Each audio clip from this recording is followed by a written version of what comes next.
नमस्कार। लाइव तक पर आप सभी का स्वागत है और आज हम बात करेंगे चीन के उस नापाक साजिश के बारे में जो लगातार वो भारत के खिलाफ करता रहता है। इस वक्त चीन ने जो कुछ किया है बहुत हैरान करने वाला है। जिस वक्त सीमा पर भारत और पाकिस्तान के बीच तनाव चल रहा था, चीन परोक्ष तौर पर हर तरीके से हमारे दुश्मन पाकिस्तान की मदद कर रहा था। जो मिसाइल हमने मार गिराया वो मिसाइल पाकिस्तान की चीन की गिरी है। ऐसा कहा जा रहा है कि एक तरीके से जहां ड्रोन तुर्की के छोड़े गए थे भारत के ऊपर जासूसी के लिए या फिर छोटे छोटे हमले के लिए, वहीं पर मिसाइल जो उसने मारे हैं वो सब चाइना के बने थे। भारत ने उन मिसाइलों को नेस्त नाबूद कर दिया और इस काम में एक बड़ा जो सपोर्ट रहा वो S-400 का रहा। S-400 जिसे सुदर्शन कहा जाता है, सुदर्शन चक्र, और ये वो डिफेंस मिसाइल है S-400 जिसको भारत ने रूस से एक डील के तहत लिया था और इस डील पर काफी विवाद मचा था। विवाद इसीलिए मचा था कि उस समय अमेरिका ने S-400 को लेने से मना किया था।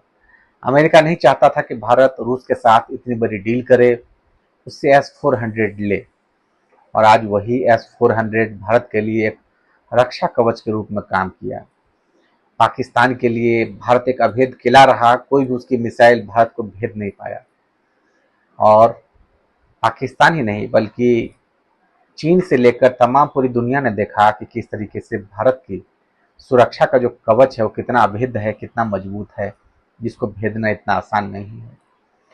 और इसमें बड़ा एक जो अहम रोल रहा वो S-400 जो डिफेंस सिस्टम है उसका रहा।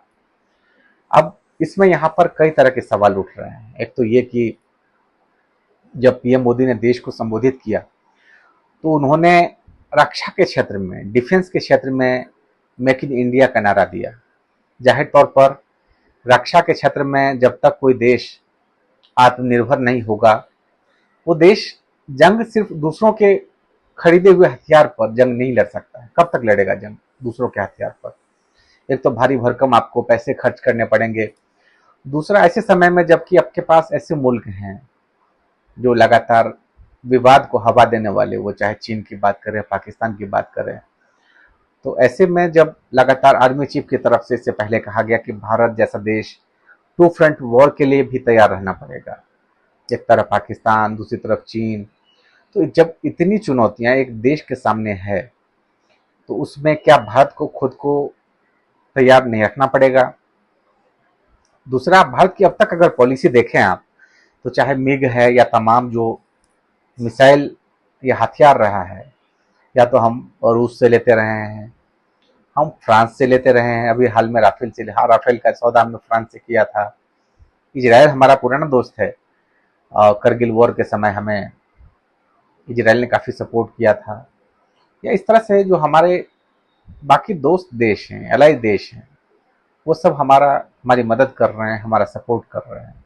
लेकिन जब हमें पता है कि इतनी चुनौतियां हैं, इतने दुश्मन हैं हमारे, तो रक्षा क्षेत्र में सबसे पहले तो हमें आत्मनिर्भर होने की ज़रूरत है, खुद को मजबूत करने की ज़रूरत है। और ये तभी होगा जब हम खुद बनाने लगेंगे, और ये हुआ भी है। आप अगर देखें तो भारत आज खुद तेजस जो लाइट कॉम्बैट एयरक्राफ्ट है खुद बना रहा है, ब्रह्मोस का प्रोडक्शन कर रहा है, ब्रह्मोस दुनिया को बेच रहा है, भारत तेजस बेच रहा है। यही वजह है कि जब भारत ने अपनी ताकत पाकिस्तान के सामने दिखाई तो जो रक्षा के क्षेत्र में जो सरकारी कंपनियां हैं उनके शेयर आसमान छूने लगे। तो जाहिर तौर पर अब इस वक्त आप ये कह नहीं सकते हैं कि इस क्षेत्र में कब तक शांति रहेगी। दूसरा, आप अगर देखेंगे तो बांग्लादेश अशांत रहा है, हाल में शेख हसीना को छोड़कर भारत आना पड़ा। भारत के पड़ोस में अफगानिस्तान है, वहाँ पर तालिबान रूल स्टेट है। ये हमने देखा किस तरीके से अमेरिका की आर्मी को छोड़कर हटना पड़ा, पीछे हटना पड़ा, जाना पड़ा वहाँ। तो इस वक्त अफगानिस्तान की यही स्थिति है। अफगानिस्तान की बात, पाकिस्तान की बात करें तो वो भी एक अनस्टेबल स्टेट है, सिर्फ आर्मी की चल रही है वहाँ। भारत लगातार कहता है कि पाकिस्तान में एक डेमोक्रेटिक सरकार हो।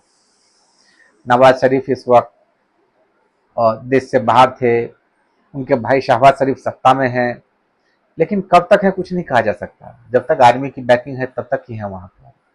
दूसरा, इमरान खान जेल में हैं, लोकप्रिय नेता पाकिस्तान के, वो इस वक्त जेल में हैं।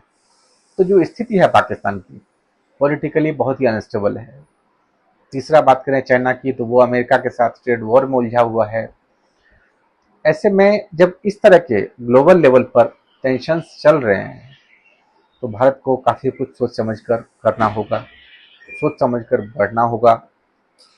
और मेरा ये कहना है कि इस वक्त जो हम चीन की चालबाजी की बात कर रहे हैं, तो चीन कभी भी भारत का नहीं हो सकता है, इतना आप समझ लीजिए। चीन आप अगर देखें, यही देखिए आप कि जिस वक्त मसूद अजहर जैसे आतंकी को जब भारत ने कहा कि हम यूएन की ब्लैक लिस्ट में डलवाएंगे, तो सबसे पहले मना करने वालों में चीन ही था। चीन ही आकर उसको मना किया था, वीटो लगाया था उस पर। तो वो देश जो लगातार आतंकी को संरक्षण दे रहा है, बचा रहा है, क्या भारत के पक्ष में कभी आएगा? नहीं आएगा। दूसरा, जब चाइना को ये पता है कि पीओके में भारत का पीओके है, पाकिस्तान का कब्जा वाला जो हिस्सा है वो भारत का है, उसके बावजूद वो लगातार इन्वेस्ट कर रहा है वहां पर। क्यों कर रहा है? तो एक तरीके से मुझे लगता है कि इस समय कई मायनों में चीन को एक संदेश देने की, भारतीय स्तर पर, भारत के लेवल पर वो संदेश देने की जरूरत है, बताने की जरूरत है। और जो चीन की दक्षिण एशिया के क्षेत्र में जो दबंगई है, दादागिरी है, उसको भी एक वार्न करने की जरूरत है। और जो अमेरिका के एक तरीके से देखिए, होता क्या है ना, जब आप इंटरनेशनल लेवल पर, ग्लोबली लेवल पर आप जब चीजों को देखते हैं तो बहुत कुछ आपको वॉर में ना जाके, जब आप मंच पर होते हैं तो वहां उसके जरिए आप अलग थलग कर सकते हैं। आपका ब्रह्मास्त्र, आपकी कूटनीति होती है, आपकी नीति होती है, पॉलिसी होती है। और यही होता है, यही एक ताकत होती है जो लीडर की, वो किस तरीके से कूटनीति के जरिए किसी देश को अलग थलग करता है। तो जाहिर तौर पर इस वक्त भारत के जो दो दुश्मन हैं, चीन और पाकिस्तान, उससे भारत को निपटना एक बड़ी चुनौती है और अलर्ट रहने की जरूरत है भारत को। मुझे लगता है कि इस काम में अलर्ट रहना होगा भारत को। और ऐसे जैसे दुश्मन जब किसी देश के हों तो वो भारत चैन के साथ नहीं रह सकता है। इसीलिए लगातार ये कहा जा रहा है कि भारत को डिफेंस का प्रोडक्शन खुद करना चाहिए, रक्षा उत्पादन में आगे आना चाहिए, बढ़ चढ़ के हिस्सा लेना चाहिए।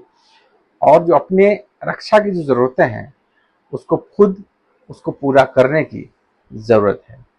अगर हम ऐसा नहीं करेंगे तो हम दूसरों से हथियार और मिलिट्री इक्विपमेंट्स खरीद कर कब तक हम युद्ध करते रहेंगे, कब तक वॉर करते रहेंगे? ऐसा संभव नहीं हो पाएगा, जैसा कि अब तक करते रहे हैं। और आपको कैसा लगा, आप कमेंट करिए। आप किस तरह की इन्फॉर्मेशन जानना चाहते हैं। साथ ही वीडियो को लाइक करिए, सब्सक्राइब करिए और हमें दीजिए इजाज़त। बहुत शुक्रिया आप सभी का।